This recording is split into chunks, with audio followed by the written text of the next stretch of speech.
A general who never loses doesn't fight harder. He checks something first. Sun Tzu called it the 5 factors. 5 things every unbeaten commander weighed before a single sword was drawn. Most people building discipline skip this step. They just try to be stronger. By the end, you'll know exactly what to check before your next battle with yourself, and why skipping it is why you keep losing. Sun Tzu ranked 5 things a commander had to know before any battle. He put purpose first. Not weapons, not terrain. Purpose. Here's why that ordering matters. A commander could have the best soldiers, the best position, the best timing, and still lose if his men didn't know what they were fighting for. Discipline works the same way. You can build the perfect morning routine. You can track every hour. None of it survives contact with a bad week if you never answered one question first. Why does this matter to you specifically? Take Mara, freelance designer. Deadlines stacked on top of each other. Calendar so full it looked like proof of effort. For 2 years, she told herself the grind was the goal. Work harder. Take more clients. Prove something. Then a client canceled a project she'd spent 6 weeks on, and she sat there feeling nothing but relief. That's when it hit her. She couldn't actually say why she was doing any of this. Not the mission, just the motion. She'd built a full calendar with no purpose underneath it, and the moment it made sense to quit, there was nothing holding her in place. Purpose isn't a slogan you write once and forget. Sun Tzu didn't treat it as a one-time checkbox. He weighed it before every campaign. Because circumstances change and reasons that made sense last year can go stale. Mara started asking herself the same question at the start of every week. Not just once, does this still matter to me? Or am I just repeating motion I stopped believing in? Most people skip straight to tactics, wake up earlier, work longer, without ever checking if the reason underneath still holds weight. That's the first battle to win, and it's the one almost nobody fights. Say you've found your reason. The next mistake shows up fast, and it looks like discipline. It isn't. Sun Tzu's second factor was timing, not how much you fight, but when. He never told his generals to attack constantly regardless of conditions. Attacking at the wrong moment, no matter how hard you push, wastes an army that could have won easily an hour later. Most advice about discipline ignores this completely. Wake up at 5 a.m., it says, as if the hour itself carries some virtue. Mara tried it. Alarm set. 3 days straight, dragging herself upright while her brain stayed somewhere back in bed. By day 4 she'd stopped setting the alarm at all. And worse, she felt like she'd failed at something basic that everyone else apparently found easy. Here's what she didn't know yet. Roughly 4 in 10 people are wired, biologically, to peak later in the day. Not lazy. Wired that way. Mara was one of them. Her sharpest hours had always been closer to 10 p.m. than 6 a.m. She'd just never trusted it. Because every article she'd read assumed morning was the only acceptable battlefield. So she stopped fighting her own clock.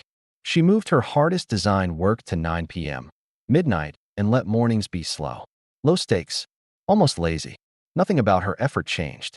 Only the hour did. Her output doubled within 2 weeks. Not because she pushed harder, but because she'd finally stopped attacking at the wrong time. Timing isn't about finding more hours. It's about finding which hours are already yours, and refusing to waste your best ones proving a point to nobody. Getting the hour right solved half the problem for Mara.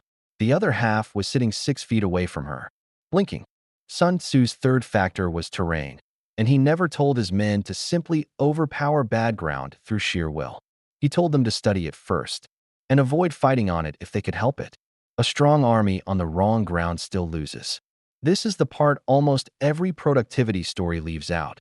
They'll tell you to want it more, to resist harder, as if resistance is a personality trait instead of a setup problem. Mara's desk sat in her living room, TV across from it, roommate walking through every 20 minutes, phone charging within arm's reach, screen lighting up on a loop. She spent months believing she simply had weak focus. She didn't.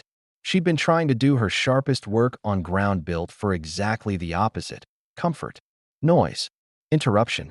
No amount of self-discipline changes what a room is designed for. So she moved. Not far, just a spare corner in the back room. Phone charging in the kitchen instead. Door that actually closed. Nothing about her willpower improved that week. She hadn't gotten stronger. She'd simply stopped fighting somewhere she was guaranteed to lose. Her focus stretches, which used to break every 8 or 9 minutes, started running past 40 without her checking the phone once. Same person, same effort, different ground. Most people ask, why can't I focus, when the better question is, what did I just place myself next to? Half of what looks like a discipline problem is actually a location problem wearing a disguise. Purpose fixed, timing fixed, terrain fixed. Mara expected the hard part to be over. Instead, a new problem showed up from a direction she never saw coming: the people around her. Sun Tzu's fourth factor was command, and it meant something narrower than be a strong leader.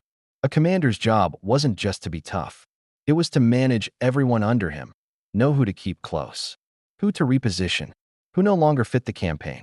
Most people applying discipline to their own lives only think about commanding themselves. They forget they're also commanding, whether they like it or not, everyone who has to deal with the new version of them. David Goggins has talked openly about this cost.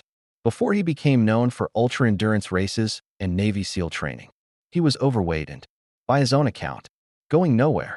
When he rebuilt himself, he didn't just lose weight. He lost most of the friend group that came with his old life. Not because they turned on him, because his new pace simply didn't match theirs anymore. And pace mismatches don't stay comfortable for long. Mara felt a smaller version of the same thing. Old friends who used to text about grabbing drinks after work started fading out. Not from any fight, just from two schedules drifting apart. For a while she took it personally, wondering what she'd done wrong. Nothing. Really. This is command, not failure. The mistake isn't losing some of the old crowd. It's never deciding on purpose who stays close and who doesn't. And then feeling blindsided when the drift happens anyway. Mara started being deliberate about it. A short list of people worth protecting time for, no matter how packed her week got.